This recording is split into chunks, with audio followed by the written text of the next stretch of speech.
Oh, there we go.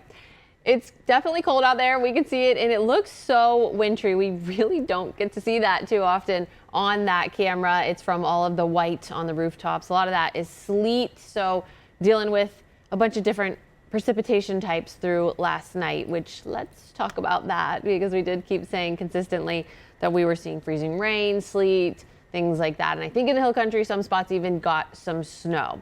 So rain is basically where it's just that column of air is warm enough above the freezing point and you just see rain. And we did get some of that in the eastern portions of our viewing area yesterday. That was because they stayed a little bit above the freezing point more than the rest of us. But at some point it dropped and all of us got to see just widespread mixed precipitation across the board. So when we say mixed precipitation, what does that mean? Well, some of it ends up being freezing rain.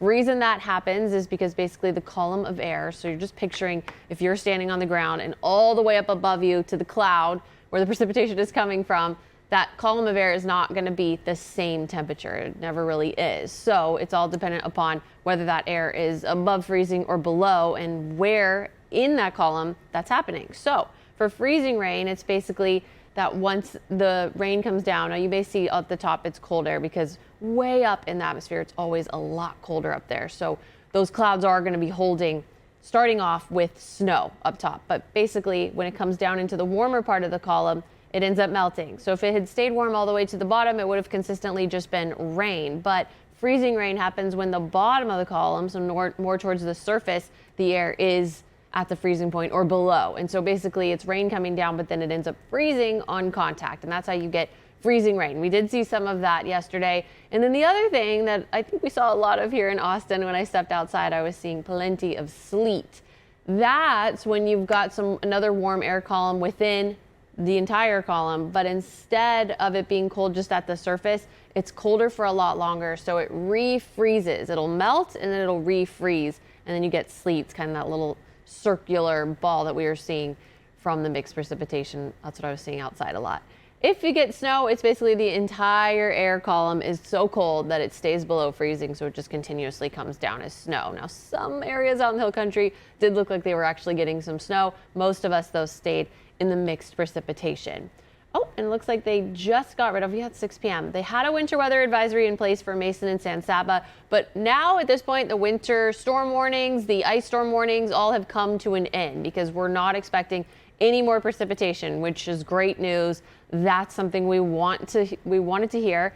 There it is. This is what's going on right now. And I mentioned that Mason and San Saba were still under that winter weather advisory just up until about 3 minutes ago because they were saying they could get a little light snow. And that happened. So this is backing up about an hour and you can see very, very light snow kind of moving through those portions. Now it's in Gillespie County, but actually just moving out of it. So we're pretty much done. We're not expecting much more as we head into the night tonight. It's going to be pretty clear. We've got partly sunny skies. We did. And of course, it's going to get darker though. So eventually overnight, we're going to have some clouds, but those will go away. And tomorrow we actually get to see some sunshine. Now we want this precipitation to be done, obviously, because that's the big concern when it comes to traveling. We get those icy roads, the slick conditions. We are done with any additional amounts, but because it's still on some of those roads, they're still working to clear them away. It's not super great out there. So I just took an updated photo of drivetexas.org. That's the map that you're seeing right here. All of those little silver circles, they have snowflakes in them. Those are reports on the roads that are slick or icy, things like that. It's hard to kind of see where Austin is because it's covered with so many little circles. We have the hill country kind of up to the far left of that map. Yesterday, they were the ones with most of these circles. At this point, though, it's across the board. We're all seeing roads that are covered with some type of mixed precipitation. So we're still seeing dangerous conditions to travel. I know we sound like broken records. We've been saying it all day. We had a show earlier. We kept talking about if you don't have to drive, don't do it. That's still going to be the case. Just play it safe. It's Sunday evening. You're not headed to work right now. Most of us, at least. I know I'm at work, but some people, most of us, get to stay home. So stay in, enjoy it. It's winter-like weather. Maybe get some hot chocolate, get some soup, get all kinds of fun things and enjoy the wintertime weather. And don't travel if you don't have to, just because it's still pretty dangerous out there. Now, unfortunately, some of this stuff that's on the ground right now has melted a little bit, which is great. We like the idea of it melting, but it's going to be so cold overnight that it could refreeze. And so if it refreezes, that's going to make travel condition once again still very dangerous. and not the best time to travel. But I know tomorrow's Monday morning, so a lot of us actually do have to go to work. We do have places to be. So if you must go out, if for some reason you have work, you have things you got to get done, you can go, but be very, very, very cautious. We're just going to ask you to go slow. Do all the typical things that we do. Go slow, give yourself space between cars. Just kind of pay attention to those roads, slow down. You want to tap softly on those brakes, tap slowly when you accelerate. Just keep it. Give yourself extra time, I guess is something else you could say. Give yourself extra time for those drives just so you can use all of the precautions that we always take. I also just wanted to talk quickly about bridges. We always say how bridges and overpasses freeze first, and this is giving you kind of the reason why that happens. Now, we're seeing slick spots on just typical roads too, but usually when this happens, the bridges are the first ones that end up freezing. Whenever you go over a bridge, they typically have that sign that says that. Reason for it is because you've got so much air above it and below it. So on a road, you would have just the surface where it gets kind of the air around it, and that's going to impact it based on the temperatures, things like that. So it's just going to be able to get that surface, but for bridges, it can go underneath. So cold air going underneath it and over it, it's able to lose heat a lot more quickly than what we would see just on the roadside versus the bridge. So that's why they end up freezing first. They get colder faster is the main point. So just something else to throw out there. So if you do have to drive tomorrow, make sure you're keeping that in mind too, that maybe the roads look good, but once you head towards the bridge or an overpass, it's likely going to be a little bit worse than the rest of the other spots. Now, as far as what's going on in the skies overnight tonight, really not seeing much. We're going to have some cloud coverage move in, and then tomorrow we're actually back to mostly sunny skies. So some sunshine's coming back out. Temperatures are going to slowly and slightly start to go up, which is obviously great news, but we're not quite there just yet. And temperatures are actually still a big concern for us. So I told you that we had all of the precipitation warnings come to an end, the winter storm, the ice storm warnings, those are done. That's great news. But the extreme cold warning is still in place, and it's in place for all of us. It's lasting until noon tomorrow. Now, we already have been experiencing some very cold temperatures, especially for our area, from that Arctic air that moved down. Unfortunately, tonight into tomorrow morning is looking like it could be even colder. Now, just a few degrees, but obviously that still counts, that still matters. Now, temperature-wise, the actual temperatures are looking like they're going to be in the teens, some 20s, and then the wind chills are where it gets really concerning. They actually are possibly expecting some of us to see wind chills below 0. Now, right now, from some of those wind chills, last I checked, we can check it in a second, some areas already were feeling like single digits, so it makes sense that overnight we're going to get even colder, so those single digits are eventually going to drop even further, and that's where the concern is. When it comes to really cold temperatures, our big kind of major threats is that we could see hyperthermia, and also we could see frostbite. So we ran a bunch of stories earlier too talking about that, and just how if you must be outside, because with this cold weather, it's best to stay indoors as much as you can. If you can't and you have to be outside, try to keep it to a minimal amount and always bundle up, wear all of the gear. You want to cover all the extremities. Just go overboard with it just so you can stay safe, because these temperatures are at a pretty low amount that it could cause some dangerous conditions. All right, but let's talk about those actual temperatures and what we're seeing right now, what we're going to see tonight, all of that. So this is the current temperatures. We're seeing a plenty of 20s out there. Fredericksburg, though, you're at 18 degrees. It's 19 degrees in Lampasas, 20 in Mason, 22 in Llano, 24 here in Austin, 25 in Bastrop, 26 in San Marcos, 26 LaGrange, 24 over in Giddings. Now, that's cold enough, but with these winds, it's making it worse. Now, every time you step outside, I know I was out there earlier this morning, when you would get one of those strong gusts coming through, it felt miserable. It's already so cold, and then having a cold wind does not make it feel better.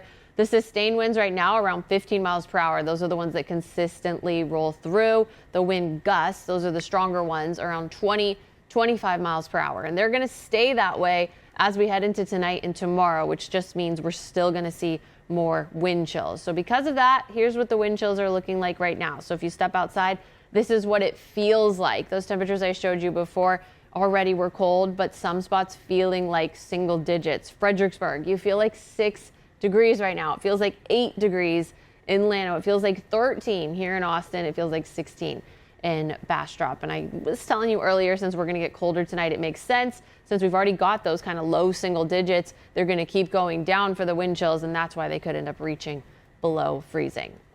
Here's what the models are saying, though, for our actual temperatures tonight. So overnight tonight into Monday morning, that's when we get the lows, usually in the morning, around 6, 7 a.m. So let me back this up, it's at 8, but around 7, there we go. So around 7, we're talking most of us now at this point are expected to drop into the teens. Now, if you're farther to the east, it looks like you're going to be kind of straddling 20 degrees.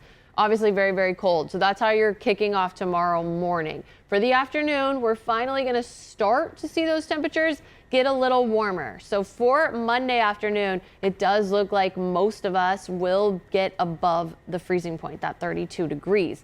That's great news. We like that. But since it's the peak heat, it's as warm as we're going to get. We're probably only going to be around this range for an hour or two. It helps, though. It's going to help with melting. It's going to help with things starting to improve, obviously, as we get warmer throughout the week. Once we get all of this melted, we should be kind of done with it, and that's going to be good news. But again, this is only going to happen for an hour or so, and then we're going to drop below freezing. And actually, Tuesday morning is really cold. Now, we're not going to be in that extreme cold warning, but it's still on the colder side. Honestly, most of this week is staying kind of cold. I'll show you those temperatures in a second, but I just wanted to let you know Tuesday morning isn't faring much better. We're just going to be out of the specific warning. It's still cold, though, starting off in the 20s, and then Tuesday afternoon, look at that, 40s and 50s. Never sounded so warm, did it, right? But that is going to be better. That's obviously well above the freezing point. That's going to help a lot with any melting that maybe is left at that point. Now, add to it, we're going to feel colder this whole time because we will still have the breezy conditions coming through. So what it feels like for tonight, I stopped this at 11 p.m. because I just wanted to show you that around 11 p.m., they're talking about almost all of us feeling like single digits. So it's going to feel very, very cold as we head into those nighttime hours. But it gets even colder as you head towards the morning. That's where we're starting to see those single digits, possibly seeing some of us feeling like we're below zero. It lasts into the afternoon. We're still going to be breezy up into that point. So even though we're going to hit the 30s, we're going to feel like the 20s. And then the next morning, same idea, still feeling colder, feeling like teens versus those 20s that we're going to be in. So obviously lots of cold, cold weather, but I kept telling you that it's going to start to get a little bit better. So these are the highs here. We're talking 40s and 50s once we get further into the week. Look at that line up top that says 63 degrees. That's what's average for this time of year. And if you recall, not too long ago, we were staying way above it, and now we're staying way below it. That is going to be the trend all week long. So this entire next 7 days are still going to be on the colder side. These are the highs, mind you. This is as warm as we're getting. So the lows are going to be colder than that. 20s and 30s what I have for most of this upcoming week. So very cold start. We're going to keep all that winter gear on hand because we're still going to want to need it. But something else that you're going to need to know, and I've already had people talking to me about this, asking me about this. Friday, we actually have a chance for precipitation again. Now, Friday itself, if you recall, that high was above freezing. I'll go back. 42 degrees was our high for the day, which means we will be above freezing. So that means when you get this precipitation, it's going to be rain. We're just going to talk in rain, rain, rain, but it lingers into Friday night, and Friday night does drop below the freezing point. So we could end up seeing mixed precipitation again, similar to what we just saw, but not as intense. It's just going to be through that night. It has a small chance of happening, but once we get closer, pay attention. It does mean we could have some slick roads for Saturday morning once again. All right, now going back to kind of sum up everything. Tonight is still going to be cold. We're still under extreme cold temperature warning, and that's going to last until tomorrow at noon because tonight we're dropping even colder for our lows, 17 degrees, and then tomorrow afternoon, once we get past noon, we are going to warm up a bit, 34, coming with some sunshine, which should be nice. And then for the rest of that week, there it is, those temperatures going up. I mentioned the lows, look at them. We've got 2 more mornings where we're still going to drop into the teens, so tomorrow morning and the next morning, and then we go up into the 20s, even have a couple 30s in there, but that's still very cold starts. And again, I think the other day that most people are talking about is Friday. So Friday rainfall, but Friday night, it could end up being some mixed precipitation, could end up bringing some slick conditions, some icy roads. So for Friday night to Saturday morning, you're probably going to want to be careful if you're out there, kind of know what's going on forecast wise, check in with the roads and things like that. But until then, I think for now, focus on these cold temperatures and that we still are dealing with slick roads. So stay safe. We're going to continue to keep you updated all through the rest of the night.